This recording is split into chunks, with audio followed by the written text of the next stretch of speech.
بسم اللہ الرحمن الرحیم نحمدہ ونصلی ونسلم علی رسولہ الکریم۔ اجوف کے قوانین میں سے یقالو اور یباعو کا قانون۔ اس قانون کا متن یہ ہے کہ جو واو اور یا مفتوح ماقبل حرف صحیح ساکن واقع ہو، یعنی کسی کلمہ میں واو یا پھر یا ہے اور وہ واو اور یا مفتوح ہے اور ان کا ماقبل حرف ساکن بھی ہے اور صحیح بھی ہے، تو واو اور یا کی حرکت ماقبل کو دے کر، یعنی واو اور یا کے اوپر فتحہ ہے تو واو کا فتحہ ماقبل کو دے کر واو اور یا کو الف سے بدلنا واجب ہے۔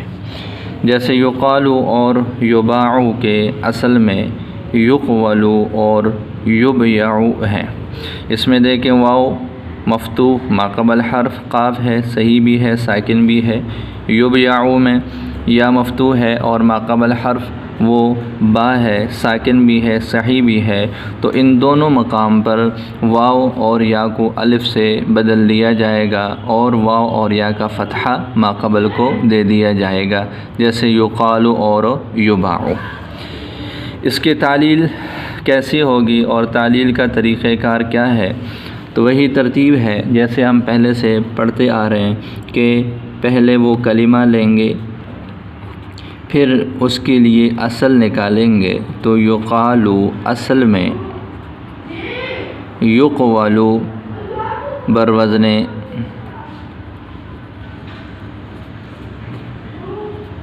یفعلو ہے۔ اس کلمہ میں واو مفتوح ماقبل حرف صحیح ساکن واقع ہے، حالت واقعہ ہے یہ، اور قاعدہ یہ ہے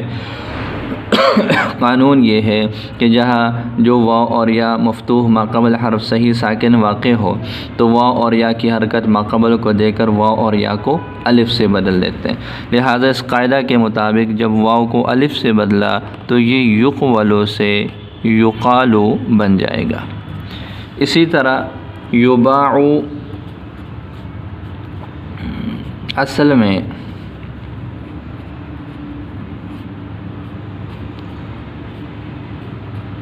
یبیعو بروزنی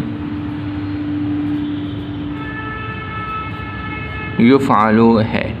اس کلمہ میں یا مفتوح ماقبل حرف صحیح ساکن واقع ہے، اور قانون یہ ہے کہ جو واو اور یا مفتوح ہو اور ان کا ماقبل حرف صحیح ساکن واقع ہو تو واو اور یا کی حرکت ماقبل کو دے کر واو اور یا کو الف سے بدلنا واجب ہے۔ اس قانون کے مطابق جب یا کی حرکت ماقبل کو دے کر یا کو الف سے بدلا تو یہ یبیعو سے یباعو بن جائے گا۔ یہ اس کے اندر تعلیل ہے۔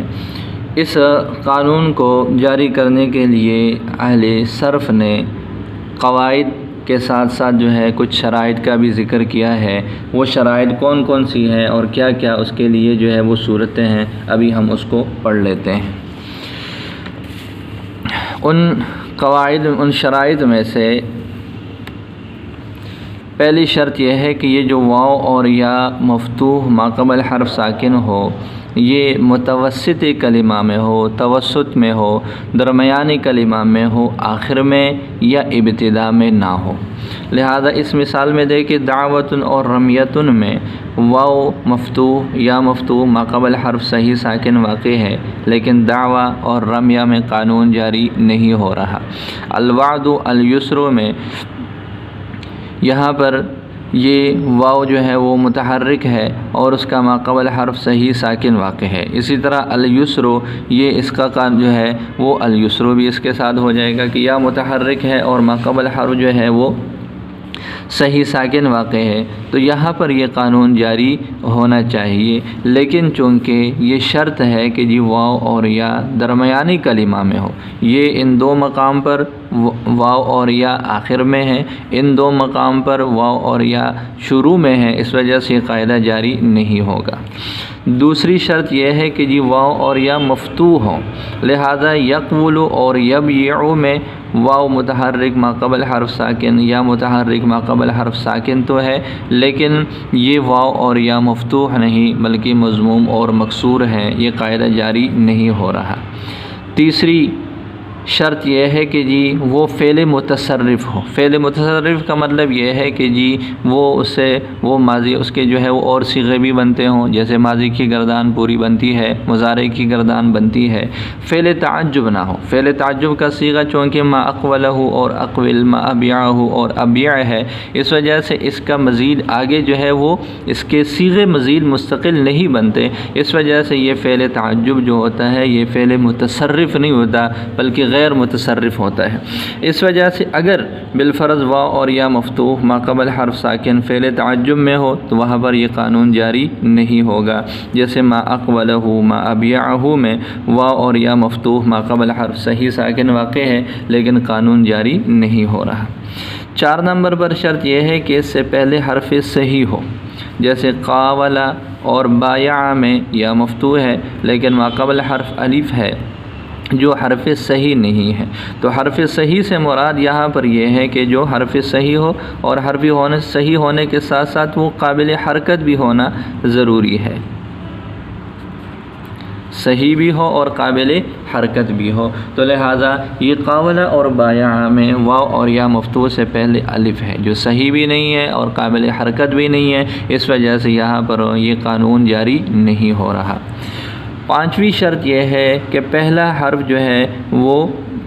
ساکن ہونا ضروری ہے، یعنی واو اور یا مفتوح ہو، درمیانی کلمہ میں ہو اور اس کا ما قبل حرف جو ہے وہ ساکن ہو، متحرک نہ ہو۔ لہذا قاولہ اور بایع میں واو اور یا مفتوح تو ہے لیکن ما قبل حرف چونکہ وہ متحرک ہے، ساکن نہیں، اس وجہ سے یہاں پر یہ قانون جاری نہیں ہوگا۔ 6 نمبر پر شرط یہ ہے کہ اس کلمہ کا اصل معلل ہو، یعنی جس واو اور یا کی ہم بات کر رہے ہیں کہ جو مفتوح ہو اور اس کا ما قبل حرف ساکن ہو اور جس پر ہم نے یہ قاعدہ جاری کر کے اس کو الف سے بدلنا ہے، اس کلمے کا جو اصل ہو اس میں تعلیل ہو چکی ہو اس واو اور یا میں، جیسے یعور اور یسید ہے، تو یہ عاورہ سیدہ، پہلے بھی یہ مثال کئی قواعد میں یہ آ چکی ہے کہ عاورہ اور سیدہ میں تعلیل نہیں ہوئی، لہذا جب واو اور یا اصل میں سلامت ہے تو یہاں پر بھی یہ سلامت ہی رہیں گے، لہذا چونکہ اس کے اصل میں تعلیل نہیں ہوئی تو یعور اور یسید یو سے بننے والا مضارع ہے، اس میں بھی تعلیل نہیں ہوگی۔ تو جو کلمہ ہمارے سامنے ہے اس کے اصل میں، اس کے لیے جو اصل ہے اس کی اصل میں یہ جو واو اور یا ہے یہ تبدیل ہو چکے ہوں، اس میں تعلیل ہو چکی ہو، اگر وہاں تعلیل نہیں ہوئی تو یہاں یہ قاعدہ بھی جاری نہیں ہوگا۔ تو یہ اس طرح جو ہے یہ 6ٹھی شرط یہ ہو جائے گی۔ اس کے بعد 7ویں نمبر پر یہ شرط ہے کہ جی وہ کلمہ افعالو کو وزن بھی نہ ہو، یعنی جس میں واو اور یا مفتوح ما قبل حرف صحیح ساکن واقع ہے وہ کلمہ افعالو کے وزن پر بھی نہ ہو۔ لہذا افعال کا وزن ایک تو ہمارے پاس اسم تفضیل مذکر کا وزن آتا ہے، مطلب افعالو، افعالانی، افعالون، یہاں پر یہ صورت اگر واقع ہو واو اور یا متحرک مفتوح ما قبل ساکن تو یہ قاعدہ قانون یہاں پر جاری نہیں ہوگا، لہذا اقول اور ابیع اسم تفضیل میں یہ قانون جاری نہیں ہو رہا۔ 8ویں نمبر پر یہ ہے کہ یہ کلمہ ملحق نہ ہو، یعنی وہ کسی اور کلمہ کے ساتھ ملحق نہ ہو، جیسے اس کی مثال ہے جہورہ اور شریفہ۔ اب جہورہ اصل میں جہرہ ہے، شریفہ اصل میں شرفہ ہے، یہ اس کے حرف اصلی ہے، لیکن جہورہ اور شریفہ کو دحرجہ کے ساتھ ہم وزن اور ملحق بنانے کے لیے اس کے اندر یا کا اضافہ کیا گیا، یہاں واو کا اضافہ کیا گیا، جس کی وجہ سے جہورہ اور شریفہ ہو گئے۔ اب اس کلمہ میں واو مفتوح یا مفتوح ما قبل حرف ساکن واقع ہے، قانون جاری ہونا چاہیے، لیکن عرب لوگوں کے ہاں یہ جہورہ اور شریفہ ہی ہے، اس طرح ہی وہ استعمال کرتے ہیں، اس پر یقال و یباع والا قانون جاری نہیں ہوتا۔ وجہ کیا ہے؟ وجہ یہ ہے کہ یہ کلمہ ملحق ہے دحرجہ کے ساتھ، تو یہ قانون جاری نہیں ہوگا۔ 9 نمبر پر یہ ہے کہ جی جس کلمہ میں یہ واو اور یا مفتوح ما قبل ساکن ہو اس میں لون والا معنی بھی نہ ہو، جیسے اسودہ، ابیضہ، اسوداد کالا پن، ابیضاز جو ہے ابیضہ سفید ہونا، تو یہاں پر واو اور یا یہ مفتوح ما قبل حرف ساکن واقع ہے، لہٰذا یہاں پر یہ قاعدہ چونکہ رنگ والا لون والا معنی ہے تو یہ قانون جاری نہیں ہو رہا۔ اس کے بعد اگلی شرط یہ ہے کہ جی اس میں عیب والا معنی بھی نہ ہو۔ عیب والا معنی کیا مطلب ہے؟ جیسے انسان کے اندر عیب ہے جو ہے وہ چشم کور ہونا، یا اسی طریقے پر جو ہے وہ آنکھوں کا کوئی مسئلہ ہونا، آنکھ کے اندر کسی عیب کا ہونا، تو یہ اعورہ اور اعینہ کا جو لفظ ہے اس میں یہ قانون جاری نہیں ہوگا۔ اس قانون کے جاری نہ ہونے کی وجہ یہی ہے کہ اعورہ اور اعینہ میں جو ہے وہ عیب والا معنی پایا جا رہا ہے، تو اس عیب والے معنی کے پائے جانے کی وجہ سے بھی اس میں یہ قانون جاری نہیں ہوگا۔ اسی طرح 11 نمبر پر شرط یہ ہے کہ جی وہ اسم اعلیٰ کا بھی صیغہ نہیں ہونا چاہیے، یعنی اگر اسم اعلیٰ کے صیغہ میں واو اور یا مفتوح ہے اور اس کا ماقبل حرف جو ہے وہ ساکن ہے، صحیح ہے، تو وہاں پر یہ بے شک صورت تو قاعدے کی پائی جا رہی ہے لیکن قانون جاری نہیں ہوگا۔ جیسے مقول اسم اعلیٰ صغرا ہے، مقولۃ اسم اعلیٰ وسطیٰ ہے، اور مقوال اسم اعلیٰ کبریٰ ہے۔ ان تینوں میں واو متحرک ہے، ماقبل حرف صحیح ساکن ہے۔ اسی طرح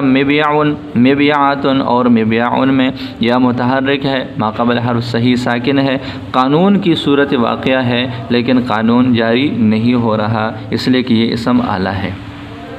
12ویں نمبر پر یہ ہے کہ جی اگر ہم کسی کلمہ میں قانون جاری کریں اور قانون کو جاری کر لینے کے بعد اس کی جو شکل ہمارے سامنے حاصل ہو جاتی ہے اس شکل میں اس کا التباس ہو جاتا ہو کسی فعل مشہور سے، تو جیسے اس کی مثال ہے اخاف، یہ ہمارے پاس ایک فعل ہے، ایک صیغہ ہے فعل والا واحد متکلم کا، واحد متکلم مضارع کا یہ صیغہ ہے۔ یہ اقوال، قول کی جمع ہے اقوال، اقوال میں واو مفتوح ماقبل حرف صحیح ساکن واقع ہے، لہذا اگر ہم یہاں پر یہ قانون جاری کریں اور اس قانون کو جاری کر لینے کے بعد ہم اس واو کو الف سے بنے تو یہ اقالو بن جائے گا، اقال، تو یہ اقال اور اخاف یہاں پر یہ دونوں ایک جیسے ہو جائیں گے، یعنی یہ التباس لازم آئے گا کہ شاید یہ اقوال قولن کی جمع نہیں بلکہ یہ واحد متکلم مضارع کا صیغہ ہے، لہذا یہ جیسے اخافو کا وزن ہے تو اقالو کا وزن بھی اسی طرح کا ہو جائے گا، تو پھر یہ واحد متکلم مضارع کے صیغہ کے ساتھ اس کا التباس لازم آئے گا، جبکہ یہ مضارع کا صیغہ نہیں بلکہ یہ تو اسم جو ہے وہ مفرد کے لیے قولن کے جو ہے وہ جمع ہے۔ تو جب یہ 12 شرائط پائی جائیں گی تو ان 12 شرائط کے پائے جانے کے بعد یہ قانون وجوبی طور پر جاری ہوگا۔ وجوبی طور پر جاری ہونے کی صورت کیا ہے؟ یعنی واو کو اور یا کو الف، واو اور یا کی حرکت ماقبل کو دے دیں گے اور واو اور یا کو الف سے وجوبی طور پر بدل دیں گے۔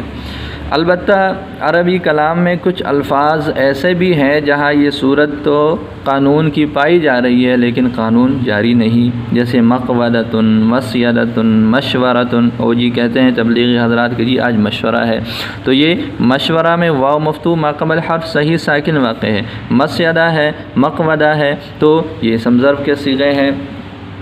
تو یہ اس طرح یہ الفاظ ایسے ہیں کہ ان میں واو اور یا متحرک مفتوح ماقبل حرف صحیح ساکن واقع ہے، تو قانون تو جاری ہونا چاہیے لیکن قانون جو ہے وہ جاری نہیں ہو رہا۔ وجہ کیا ہے؟ وجہ یہ ہے کہ جی وجہ کوئی نہیں ہے، بس یہ شاذ ہے، عرب لوگوں نے استعمال نہیں کیا تو ہم کون ہیں کہ اس کو استعمال کر لیں اور قانون کی وجہ سے اس میں کوئی ہم تبدیلی جو ہے وہ ذکر کر دیں۔ اسی طرح استصوبہ، استحوذہ، استجوبہ، اسی طرح کچھ افعال اور بھی ہیں، اس کے اندر بھی یہ قانون جاری نہیں ہو رہا۔ اس کی وجہ بعض حضرات نے یہ فرمائی ہے کہ جی جو باب افتعال ہے اور باب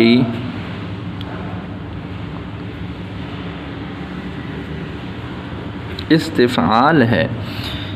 ان میں بہت سارے ابواب، بہت سارے مصادر ایسے ہیں، بہت سارے افعال ایسے ہیں کہ جن میں کسی جگہ تو یہ قاعدہ جاری ہوتا ہوا نظر آتا ہے، کسی جگہ پر یہ قانون جاری ہوتا ہوا نظر نہیں آتا۔ لہذا اس وجہ سے بعض جو ہے وہ اہل صرف حضرات نے یہ بات فرمائی ہے کہ جی یہ یقال والا قانون اپنی ذات کے اعتبار سے، اصل کے اعتبار سے تو یہ واجب ہے، لیکن جب اس کو باب افتعال یا باب استفعال پر لے آئیں تو افتعال اور استفعال پر لانے کے بعد پھر یہ قانون یہاں پر جو ہے وہ جوازی ہو جاتا ہے۔ کسی جگہ پر جائز ہوگا استعلال جو ہے وہ تعلیل ہوگی، اور کسی جگہ پر جو ہے وہ تعلیل نہیں ہوگی۔ اللہ تعالیٰ یہ اس کی سمجھ عطا فرمائے۔